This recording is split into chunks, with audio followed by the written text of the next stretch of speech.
नमस्कार, मैं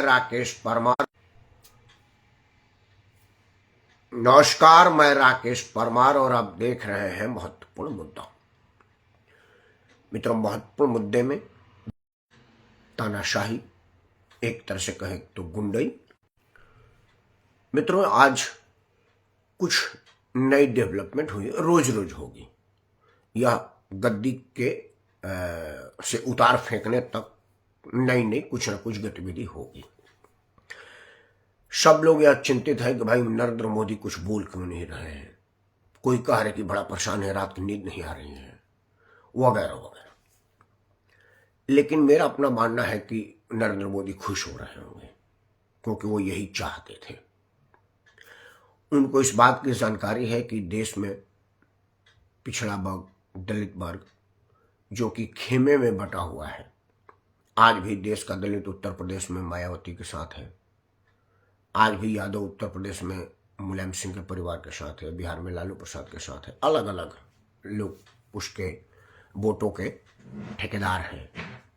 वो गलत है, सही है, वो चर्चा नहीं है, लेकिन यह सही है।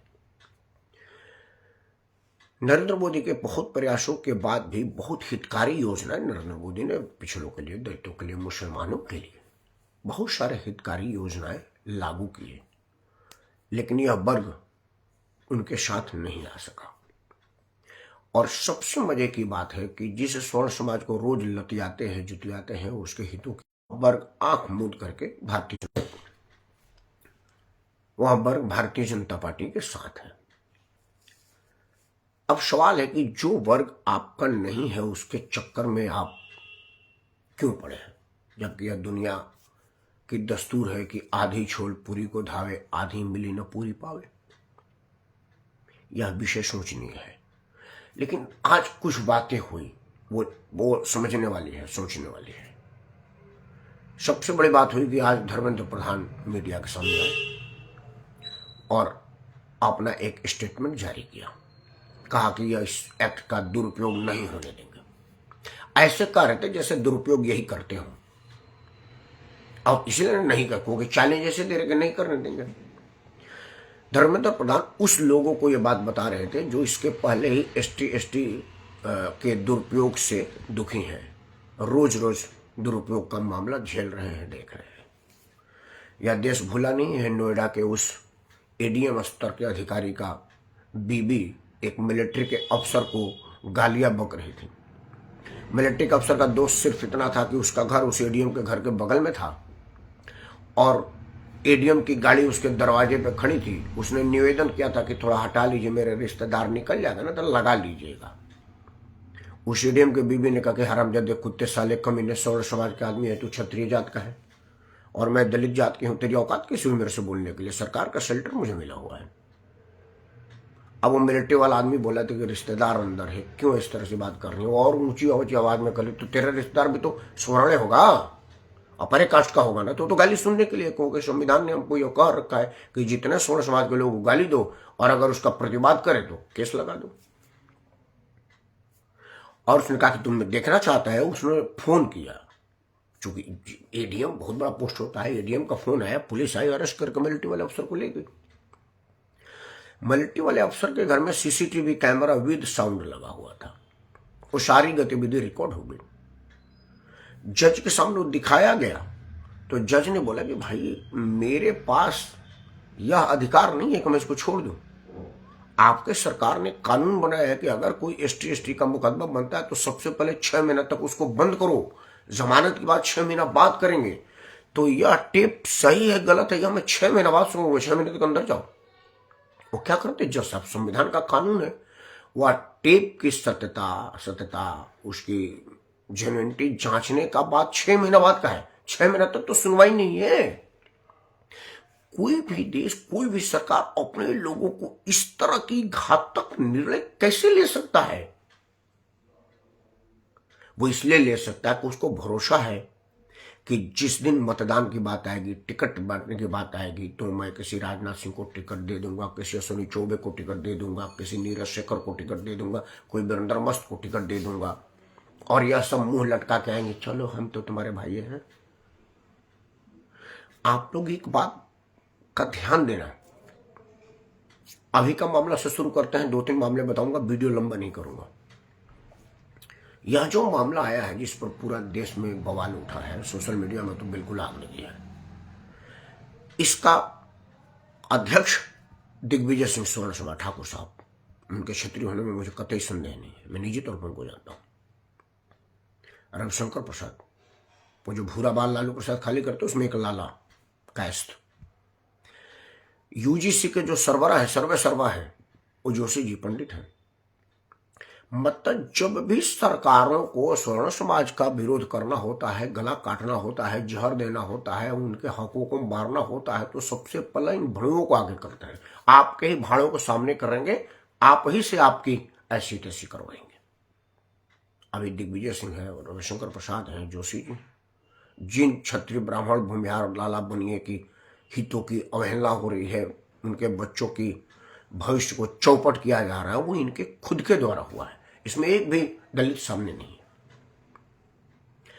अब पार्लियामेंट में जब ST/ST आयोग को और ज्यादा कठिन मतलब यह किया गया कि भाई जब कोई केस बनेगा ST/ST पर तो बाद में जांचा जाएगा कि वो सही है कि गलत है। पहले उसको 6 महीने के लिए बंद करो, 6 महीने जेल में रहने दो, 6 महीने बाद जमानत पर पर्ची होगी, तब जाकर चर्चा होगा कि भाई वो केस गलत था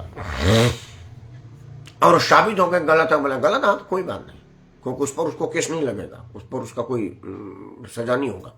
उसने मजे लेने के लिए, आपको सताने के लिए, आपको परेशान करने का, आपको औकात बताने के लिए, आपकी सरकार नकारा नकम्बा और कमीना है, कुत्तापन सरकार में है, या प्रूव करने के लिए आपको 6 महीने के अंदर भेज दिया। उस बात की भी शुभारंभ जो पार्लियामेंट में हुई थी तो स्वर्ण समाज के सांसदों ने किया था। यही राजनाथ सिंह जो ठाकुर कहलाते हैं, पार्लियामेंट में मुंह फाड़ फाड़ के बोल रहे थे। उस वक्त हमारे बलिया का सांसद भी ठाकुर था, वो भी बोल रहा था। अश्विनी चौबे, मतलब ये स्वर्ण समाज के लोग मुंह फाड़ फाड़ के बोल रहे थे कि हमारे भाइयों का होना चाहिए। मित्रों, यह मामला ऐसा है कि कभी नहीं मिटने जैसा है। अगर आप अभी नहीं एक हुए तो कभी नहीं एक होंगे। और इसकी शुरुआत देखिए कहां से हो रही है। सबसे पहले ब्राह्मण ठाकुर को लड़वाया गया, एक हवा बनाई गई कि उत्तर प्रदेश में ब्राह्मण नाराज है। इस एक्ट में कहीं क्षत्रिय ब्राह्मण दोनों मिल करके ना लड़ जाए, इसलिए एक फर्जी शंकराचार्य को आगे किया गया है कि वो कहे कि ब्राह्मणों का अपमान हो रहा है, ब्राह्मणों का अपमान हो रहा है। एक ADM नेतागिरी के लिए आगे बढ़ा हुआ है, उसने रिजाइन किया और कहा कि इस देश में पंडित परेशान है। वो इसलिए ये पंडित का नाम लिया जा रहा है ताकि पंडित और क्षत्रिय सब अलग अलग हो जाएंगे, एक हो जाएंगे तो ये आंदोलन बड़ा हो जाएगा और एक बहुत विकट स्थिति सरकार के सामने खड़ा हो जाएगा। तो खड़ा ना हो इसीलिए अपने नाराज है। किसी क्षत्रिय को कहा जाएगा कि क्षत्रिय नाराज है, किसी बनिया को कहा जाएगा कि बनिया नाराज है। मतलब यह जो स्वर्ण समाज के लोग हैं वो आपस में बटे रहे, आंदोलन एक साथ ना कर पाए। और यह सब सरकार के स्तर पर किया जा रहा है क्योंकि हर जगह उन्होंने अपने कुत्ते छोड़ रखे हैं अपने लिए भौं भौं करवाने को। लेकिन मित्रों, आप इतिहास देखिए, उस मिलिट्री वाले के घर के सामने CCTV था विद कैमरा और हाई क्वालिटी वीडियो थी, तो देश में चर्चा का विषय बन गया। लेकिन जज ने कहा कि चर्चा से कुछ नहीं होगा, संविधान सदन में बुलवाइए कि हम इस पर चर्चा करेंगे।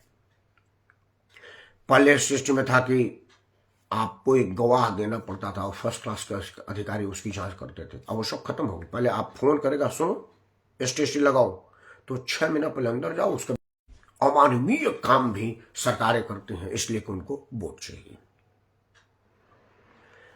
तो अगर उनको वोट चाहिए तो उन्हीं का वोट रहने दीजिए, अपना वोट आप मत दीजिए। लेकिन आप ऐसा नहीं कर पाएंगे क्योंकि आपके पास विकल्प के रूप में आपके मामा का लड़का आएगा चुनाव लड़ने, कहेगा जी मैं तो हूं ना। और जब मामा का लड़का चुनाव जीत के आ जाएगा तो सबसे पहले आप ही का विरोध करेगा, आप ही का नुकसान करेगा, क्योंकि चुनाव जीत लेने के बाद वो अपना घर भरेगा।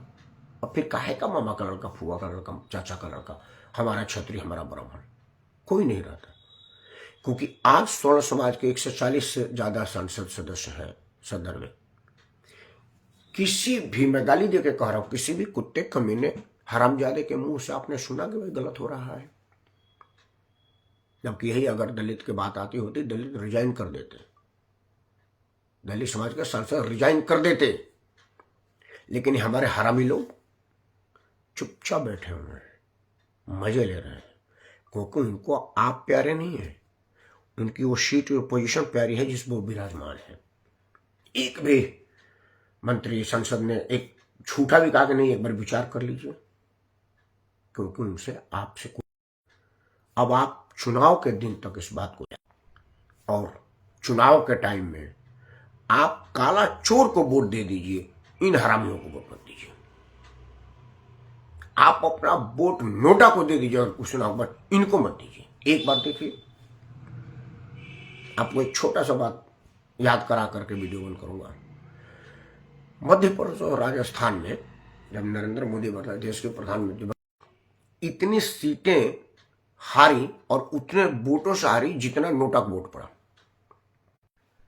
अब सरकार यह सब सूक्ष्म समीक्षा करते हैं कि मान लीजिए कि एक पर्टिकुलर सीट पर, मैं नाम ले रहा हूं, ऐसे एग्जाम्पल के लिए जयपुर की सीट है, जयपुर की सीट में भाजपा को 600 से कांग्रेस ने हरा दिया, 600 मतों से, और नोटा को 1200 वोट पड़ी हुई है।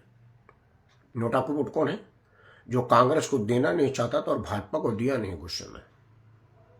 तो अगर वो 1200 मिलता तो 12 6 1800 से भाजपा जीतती।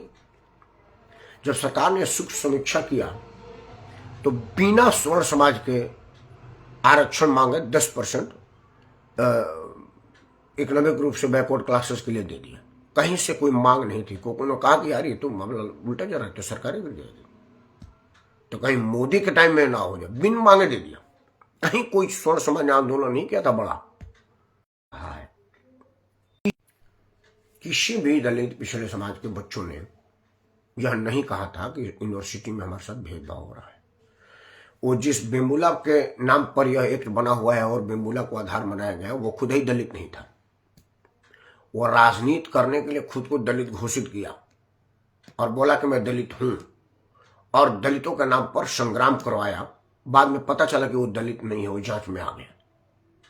वही हाल है यहाँ है। किसी ने मांग नहीं किया था, लेकिन सरकार ने कहा कि नहीं, इसको तो देने देना, नहीं देंगे तो फिर ये तो हमारा वोट बैंक पुख्ता नहीं होगा। बिन मांगे दे दिया वोट बैंक को पुख्ता करने के लिए।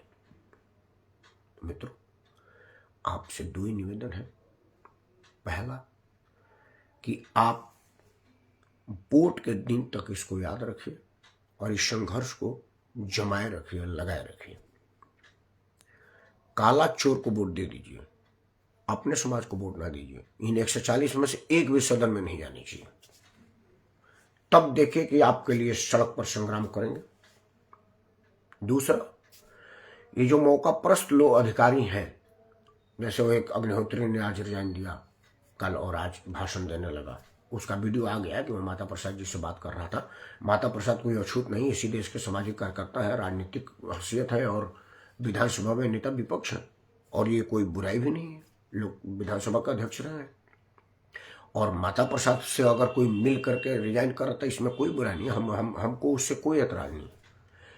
लेकिन आप उसको यह मत देखिए कि वो ब्राह्मण हितों की बात कर रहा है या उसको शंकराचार्य के अपमान का कोई मलाल है। नहीं, उसने माल कमा लिया है और राजनीतिक लॉन्च करने का एक बेहतर लॉन्च पैड है। और धीरे धीरे देखिए यह जस्टिस मामला आगे बढ़ता जाएगा। कई तरह के खिलाड़ी राजनीति में कूदेंगे, क्योंकि आंदोलन को हाइक करके ही लोग राजनीतिक दुकान चलाते हैं। अरविंद केजरीवाल अन्ना आंदोलन में आया और मुख्यमंत्री बन गया, देश पर कलंक के रूप में आज विराजमान हो गया है। अब वो कलंक जल्दी मिटेगा नहीं। उसी तरह से कई आंदोलनकारी आए और देश में कलंक के रूप में स्थापित हो गए, और बाद में लोगों को लगा कि यार ये क्या चुन लिया मैंने। तो इस बात का भी ध्यान रखना है और अपने बात का भी ध्यान रखना है। और यह सोशल मीडिया पर दलित, ब्राह्मण, राजपूत, इन सब की भेदभाव वाली टिप्पणी से बचाना है और एक होकर के सिर्फ एक हक, हमारा हक की बात करनी है, और इसको अंत तक, मतदान के दिन तक ले जाना है। और मतदान में इनको मतदान ना दे करके बताना है। एक बार आप बता दीजिएगा तो सभी पार्टियां फिर डरेंगी और आपके हकों की बात करेंगी। ऐसा ही आप करेंगे, इस उम्मीद के साथ मैं राकेश परमार आप सबको सादर प्रणाम करता हूँ। जय हिंद, वंदे मातरम और भारत माता की जय। स्वर्ण समाज की जय, देश के आपसी भाईचारा की जय।